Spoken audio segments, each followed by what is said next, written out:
What's going on, guys? Tanner back here bringing you another video, and what I got for you guys today is we're going to be talking about, do I regret enlisting into the Air Force?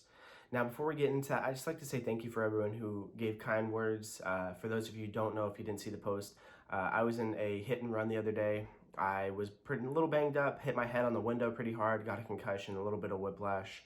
So they gave me some painkillers and some 800 milligram ibuprofen.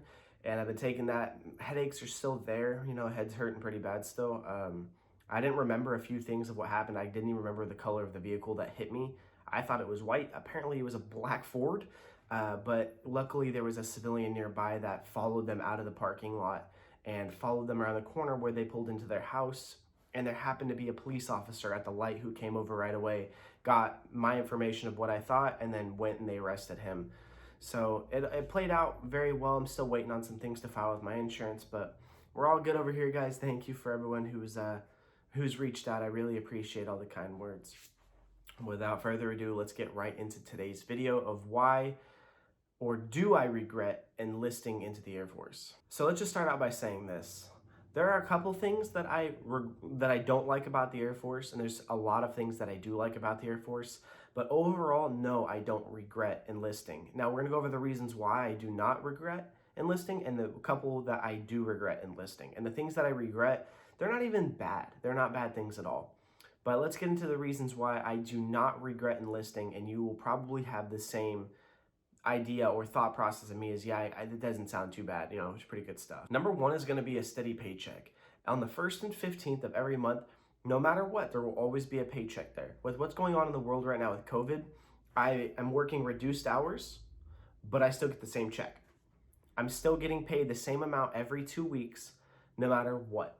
You can get a check once a month. You can do just a lump sum once a month. Honestly, I'd advise against that because you can end up blowing all your money at the beginning of the month and then you're screwed. So definitely go for the 1st and 15th unless you're really good with money management.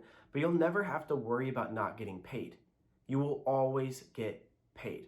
And regardless, if we go into a wartime effort, there is a statement, a clause somewhere that says if we go into a wartime effort, all the military has to do is give you food, clothing, and shelter. So you're still going to get your BAH, you'll still get your BAS and things like that. You're just going to have to figure out a way to get, those extra little necessities. That's when you get a roommate or something like that. But that's also why you don't live above your means. Don't go and get, a house or something that's your full BAH or over your BAH. I know a lot of people who do that, and it's not smart. The next two are going to tie into what I just said: free housing and free food. If you're on base in the dorms, you're going to get a free dorm and you're going to get a meal card. You will never have to worry about paying rent or getting food. If you live off base, you get BAH and BAS. You'll always have money for your rent unless you live way above your means, like I said, and you'll always have money for your food and your utilities. So no matter what, right there, you have a paycheck, housing, and food all in one. You can't beat those. Number 4 is going to be a career skill. Now, whatever you go into for your career field in the Air Force, you're going to learn a lot of things about that career field and things that you can use to apply in the outside world. You're going to have a skill that is different than anyone else. There's a lot of people who pay thousands and thousands, hundreds of thousands of dollars for degrees for things of IT, like IT work and things like that. I work with 10 people who have a background in IT stuff. None of them have any college debt. It is one of the best routes to go. Especially, if you want to go the trade school route, but you still want to enlist, you can do HVAC in the military. You can be an electrician. You can do a lot of different things. There's tons of options. And then when you get out, electricians and HVAC people, they make tons of money.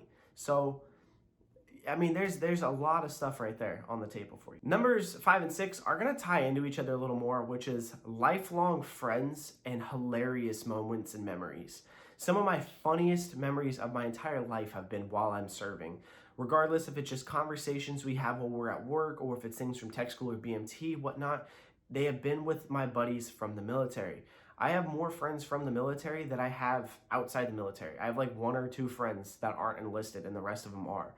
I've always kept a small circle, but these dudes that I work with, easily my best friends by far. Easily my best friends by far. So if you're worried about making friends while you're in the military, trust me, there's going to be someone there who has a similar interest. The next one's going to be Brotherhood, and that's just the overall ability of everyone, no matter what, at the end of the day, y'all love each other. You'll probably get into fights, and there's gonna be some people you don't like and you don't talk to, but your closest friends, they're always gonna be there for you, no matter what. I mean, these dudes that I've been with, that I've hung out with and stuff, they've always had my back no matter what. If it's an argument with another person at work, if it's, someone from higher up leadership saying something and they don't know what they're talking about, they're a little misinformed. Someone, I know that someone that I work with that knows the same amount, or if not more than I do, they're going to have my back. And it's always nice to have people who are going to have your back, and that's why I have Brotherhood on there. The next two are just extra benefits that you get, which is your VA loan, which allows you to buy a home with 0% down. It's going to help you get into a home very, very easily. I used a VA loan on this home right here, and you can also use a VA loan to build your own home. It's a different process, and you have to use a different type of loan when the home's built, and then after you can transfer it into a VA loan, which is what I highly recommend.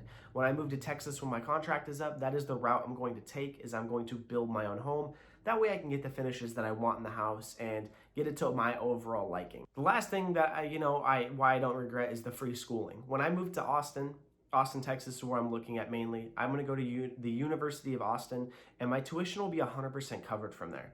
While I get out as well, while I have the post 9/11 GI Bill, they'll also give me BAH even when I'm out of the military to go to school.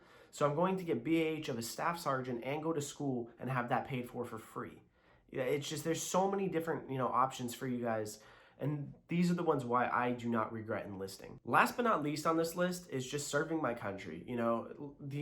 The amount of people who want to but aren't able to because of medical reasons, dental reasons, whatever, vision, it doesn't matter what it is. There's so many people who wish they could enlist and they can't.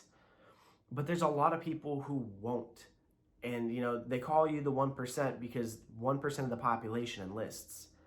That's not a very big group of people. But at the end of the day, I know that, I answered the call. I knew that I knew I was always, supposed to do something. I never knew what it was, but this was something that I was supposed to do. And I have zero regrets about it. Things that I do not like, though, about the military, and these are a couple of them, and, they're just things you deal with at pretty much every job.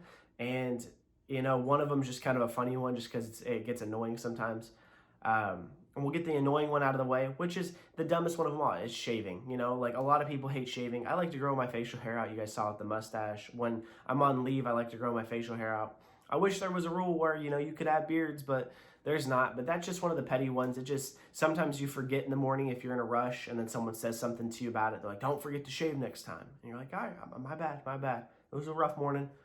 No one really gets on your stuff about it. It's just one of those things that when you leave the house, you don't, and you're like halfway to work, you start kicking yourself, and you're like, dang, man, how did I forget like the easiest thing? You brush your teeth and shave. It's two of the easiest things to do. The next one is going to be favoritism. Favoritism will always be there no matter where you work, but it is shown highly throughout, whether I'm at basic, I'm at tech school. At tech school, it's the worst because you have people who become ropes. They're the airmen in charge, basically, and people who get a rope at tech school, they just think they're MTLs. They think they are above, all the rules and stuff like that. They're absolutely just off their rockers, man. Every rope besides like one that I knew at tech school just abused the rope for power. And MTLs love the rope, so there's tons of favoritism there. Same thing's going to happen when you get to your duty station. There's going to be, leadership who like certain people there, and they're going to play the favoritism card there, and you might end up getting the short end of the stick. It's just something you got to deal with, And the last but not least is some leadership, whether that was at tech school or, at your first duty station. There's always going to be leadership there who you butt heads with, who you don't agree with, who, you may not like. It's just something you're going to have to deal with, though, and that's why there's only 3 things on the things what I don't like about enlisting. It's just 3 simple things, and there are some, supervisors that I don't get along with, and I just avoid it. You don't talk to them, unless you legit have to, just stay away from it, and you'll have no problems at all. But overall, I don't regret enlisting at all. It changed my life. It pretty much saved my life. And for those of you who know my backstory, you'd understand why. I've told a couple of you my backstory as to why, it did save me, and it really did. So, I hope this video was informative. I hope it was helpful. If you did enjoy, please smash the like button, leave a comment of what you thought, subscribe if you're new, turn on the post notification bell to know when we post another video, because last time I checked, only about 27% of people who watch the videos have the notification bell on. And sometimes when you don't have the notification bell on, you won't even know I post until the following day. So to be the first one on the videos, definitely turn the bell on. And I will see you guys in the next video. Peace out. I love you all. Stay safe and have a great day.